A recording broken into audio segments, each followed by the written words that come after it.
आज हम कक्षा 12 में भूगोल में पढ़ेंगे विश्व में जनसंख्या के घनत्व का वितरण।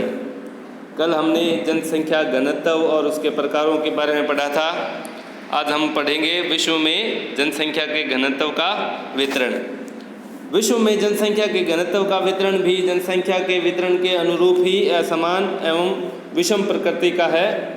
विश्व में जिन स्थानों पर अधिक जनसंख्या का बसाव है वहाँ जन घनत्व स्वाभाविक रूप से अधिक पाया जाता है। विश्व जन स्तर पर जनसंख्या घनत्व में भारी विषमता पाई जाती है और एक और सहारा, ग्रीनलैंड, साइबेरिया व मंगोलिया में एक व्यक्ति प्रति वर्ग किलोमीटर से कम जनसंख्या है, जबकि दूसरी ओर सिंगापुर में 7,797 व्यक्ति प्रति वर्ग किलोमीटर में निवास करते हैं। विश्व जनसंख्या ब्यूरो वाशिंगटन के अनुसार 2015 में विश्व की जनसंख्या घनत्व 47 व्यक्ति प्रति वर्ग किलोमीटर है, लेकिन इसमें क्षेत्रीय असमानता मिलने के कारण एशिया में 116 व्यक्ति, यूरोप में 32 व्यक्ति, अफ्रीका में 27 व्यक्ति, उत्तरी अमेरिका में 16 व्यक्ति, दक्षिण अमेरिका में 20 व्यक्ति तथा ओसेनिया में 3 व्यक्ति प्रति वर्ग किलोमीटर जनसंख्या घनत्व था। सारणी 3.7 में उच्च, मध्यम व अल्प जनसंख्या घनत्व के देशों को बताया गया है। तो इसमें सभी को जनसंख्या घनत्व में वितरण प्रस्तुत किया गया है। जनसंख्या घनत्व की दृष्टि से विश्व को 5 प्रमुख भागों में विभक्त किया गया है। तो वो कौन कौन से भाग हैं, आइए पढ़ते हैं। अत्यधिक जनसंख्या घनत्व वाले क्षेत्र। विश्व में वे देश जहां जन घनत्व 250 व्यक्ति प्रति वर्ग किलोमीटर से अधिक पाया जाता है, अधिक जन घनत्व वाले क्षेत्र के अंतर्गत आते हैं। इसके अंतर्गत विश्व के 3 जनसंख्या समूहों को सम्मिलित किया गया है: पूर्वी दक्षिणी एवं दक्षिणी पूर्वी एशिया, पश्चिमी एवं मध्यवर्ती यूरोप, पूर्वी उत्तरी अमेरिका। इन प्रदेशों में स्वास्थ्यप्रद जलवायु, समतल मैदानी भूभाग, उपजाऊ मृदा, जल, खनिज संपदा, औद्योगिक विकास, परिवहन संसाधनों के साथ अनुकूल दशाओं के कारण उच्च घनत्व पाया जाता है। एशिया के सागर तटीय भागों, यूरोप की औद्योगिक मेखला, अधिक जन घनत्व वाले क्षेत्र के औद्योगिक व्यापारिक केंद्रों में क्रमशः 1500, 2500 तथा 4000 व्यक्ति प्रति वर्ग किलोमीटर का जन घनत्व पाया जाना सामान्य बात है। अधिक जन घनत्व वाले क्षेत्र। विश्व के ऐसे क्षेत्र जहां जन घनत्व 100 से 250 व्यक्ति प्रति वर्ग किलोमीटर पाए जाते हैं, इसके अंतर्गत आते हैं। बच्चों अंडरलाइन करते रहिएगा साथ साथ में। सामान्यतः अधिक जन घनत्व वाले क्षेत्रों के सीमांत भागों के मध्यम जन घनत्व के क्षेत्र विस्तृत हैं। दक्षिणी पूर्व एवं पूर्वी यूरोप, मध्य उत्तरी अमेरिका, दक्षिण अमेरिका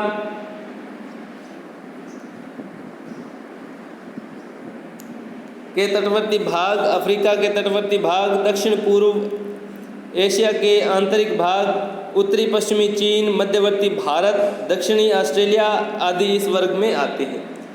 सामान्य जन घनत्व वाले क्षेत्र।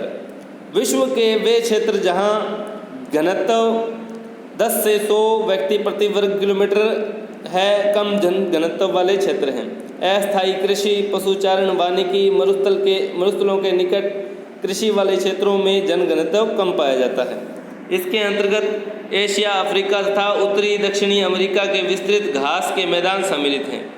कम जन घनत्व वाले क्षेत्र। विश्व के वे क्षेत्र जहां जन घनत्व 1 से 10 व्यक्ति प्रति वर्ग किलोमीटर है, अत्यंत कम जन घनत्व वाले क्षेत्र हैं। अंडरलाइन करेंगे। इसके अंतर्गत अफ्रीका में सूडान, लीबिया, मालागासी, उत्तरी अमेरिका में कनाडा, दक्षिणी अमेरिका में उत्तरी अर्जेंटीना, पेरू, एक्वेडोर, एशिया में पश्चिमी साइबेरिया, वोनिया, खाड़ी के देशों में कम घनत्व पाया जाता है।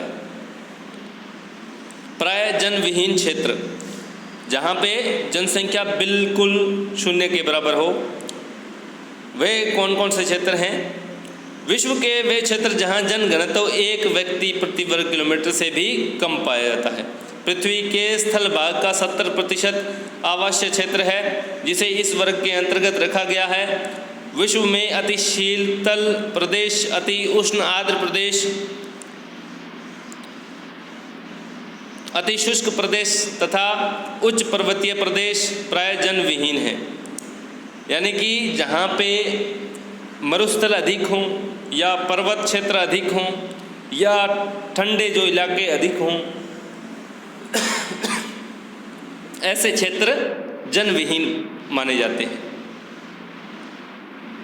जनसंख्या घनत्व को प्रभावित करने वाले कारक।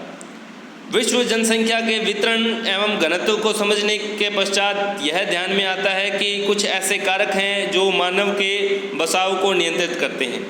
जनसंख्या की उपलब्धता और उसके जमाव को प्रभावित करने वाले महत्वपूर्ण कारकों का विवरण इस प्रकार है। भौतिक कारक। स्थिति। जनसंख्या वितरण पर विश्व के विभिन्न क्षेत्रों की स्थिति का महत्वपूर्ण प्रभाव पड़ता है। विश्व की अधिकांश जनसंख्या शीतोष्ण कटिबंधीय प्रदेशों में निवास करती है। लोग समतल मैदानों और मंद ढालों पर बसने की वरीयता देते हैं। पर्वतीय और पहाड़ी क्षेत्र परिवहन के विकास में बाधक होते हैं, इसलिए प्रारंभ में कृषि और औद्योगिक विकास के लिए अनुकूल नहीं होते। अतः इन क्षेत्रों में कम जनसंख्या पाई जाती है। जल की उपलब्धता। लोग उन क्षेत्रों में बसना चाहते हैं जहां जल आसानी से उपलब्ध होता है। यही कारण है कि विश्व की महान नदी घाटियां विश्व के सबसे सघन बसे हुए क्षेत्र हैं। जलवायु। अति उष्ण अथवा ठंडे मरुस्थल की विषम जलवायु मानव बसाव के लिए असुविधाजनक है। अधिक वर्षा अथवा विषम जलवायु क्षेत्रों में कम जनसंख्या पाई जाती है। भूमध्य सागरीय प्रदेश सुखद जलवायु के कारण ही प्रारंभिक काल से बसे हुए क्षेत्र हैं। मृदाएं यानी कि मिट्टियाँ। उपजाऊ मृदाएं कृषि तथा इससे संबंधित क्रियाओं के लिए महत्वपूर्ण हैं, इसलिए उपजाऊ दोमट मिट्टी वाले प्रदेशों में अधिक लोग निवास करते हैं, क्योंकि ये मृदाएं गहन कृषि का आधार बनती है। आर्थिक कारक। आर्थिक कारक में पहला बिंदु है खनिज। खनिज निष्पेक्षों से युक्त क्षेत्र उद्योगों को आकृष्ट करते हैं। खनन और औद्योगिक गतिविधियां रोजगार उत्पन्न करती है, अतः अकुशल तथा कुशल कर्मी इन क्षेत्रों में पहुंचते हैं और जनसंख्या को सघन बना देते हैं। अफ्रीका की कंटगा तांबा पेटी इसका एक अच्छा उदाहरण है। नगरीकरण। नगर रोजगार के बेहतर अवसर, शैक्षणिक व चिकित्सा सुविधाएं तथा परिवहन और संचार के बेहतर साधन प्रस्तुत करते हैं। अच्छी नगरीय सुविधाएं तथा नगरीय जीवन का आकर्षण लोगों को नगरों की ओर खींचते हैं।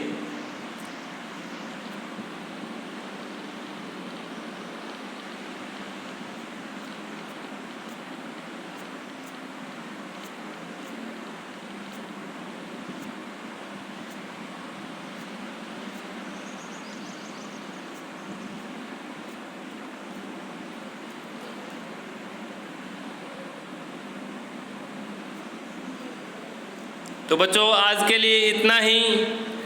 आगे का लेसन हम कल करेंगे। धन्यवाद।